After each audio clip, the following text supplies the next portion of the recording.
So how do you feel about this change? I love the change. I like Kenny Pickett. Guys, you saw in this game, I know he made mistakes. He's a rookie. He's going to make rookie mistakes. But you saw him get knocked down at one point. I'm sitting on my couch like, you hear it. Oh, my God, here it is. Here it is. He's going to get knocked down. He gets back up, and he smiles. He's like, yeah, bring it. And Steelers fans are like, that's what I want to see. That's the energy Tomlin was looking for. He's going to be fine. It's not him. It's everyone around him, guys. And this is Steelers fans right now. You hear it? It's not Kenny. It's everyone around him. Look at the way he smiles. He just gives us so much energy. And oh my God, yay! He got smoked and he was happy about it. This is the state of the Steelers right now. First of all, he ran into the buzzsaw that is the J-E-T. That's one thing.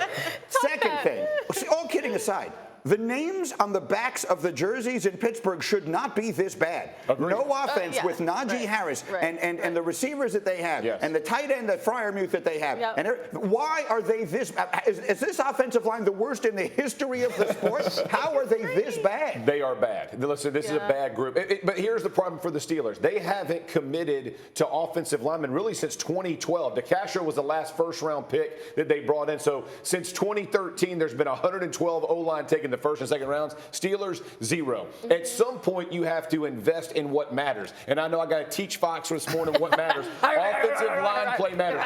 All those skill positions, how good they are, and to Heather's point, how much Pickett gets up and smiles after he gets hit. About 10 of those, he won't get up and smile anymore, right? Like he'll get up and be yelling at somebody about, hey man, keep them off me. So like the excitement of getting smoked in the NFL won't be nearly as exciting. They have to give it. They have gotten a little bit better pass block wise. A little bit better. Can't run the ball. Can't run the ball, which makes you one-dimensional, and that is a nightmare in the NFL. Yeah, you're a rookie quarterback. You want to put a rookie in a situation where you have a good running game to support him, an offensive line that can protect him, and a defense that's going to keep the score low. Too. You want the same. But in particular for young quarterbacks, I think older quarterbacks understand how they can work around those things, and they understand more complex schemes. They can get the ball out more quickly. But you want to take the pressure off the young guy. You don't want to ask him to throw very much. You want to be able to hand it off to Najee Harris, and he'll get you into 3rd and 4. Now we're going to ask you to make some decisions. That's right. They can't do that. In their defense without T.J. Watt and a shaky Minka is not holding people to low enough scores to give Kenny some time to get comfortable. They've had leads in 2 games and lost them. So everything that Dominique said is why I felt like the bye week was going to be the best time. I don't think Tomlin anticipated, oh yeah, against the Jets, I'm going to have to go to the rookie. But I think at this point, you can't turn back.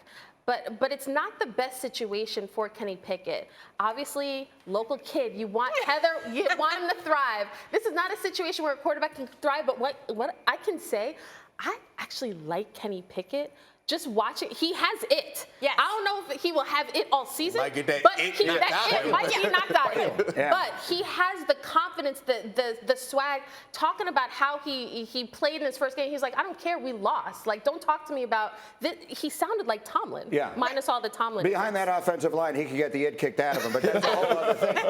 Heather, take everybody back to him in college, because I don't know that like every fan isn't sitting there paying attention. He was a first-round pick, but he wasn't the highest profile first-round pick. What exactly was he coming in, and that leads to the expectation? Well, you're right. It's the confidence, it's the knowledge of the offense, the pro-style offense. That's why Tomlin's saying, I'm not worried about him schematically. Right. And so to be able to have that familiarity, and remember, when he came in, he's got Matt Canada as an offensive coordinator, and so there's some trickle-down effect. He wasn't exactly there at Pitt in terms of the playbook and the technology and everything. So he's got that. He's got to grow and he's got to learn. Look, I agree with you guys. There are a lot of issues going on. What I don't understand, Jeff, is how an NFL offensive line can be so bad. I mean, look, you want to talk about Kentucky's offensive line?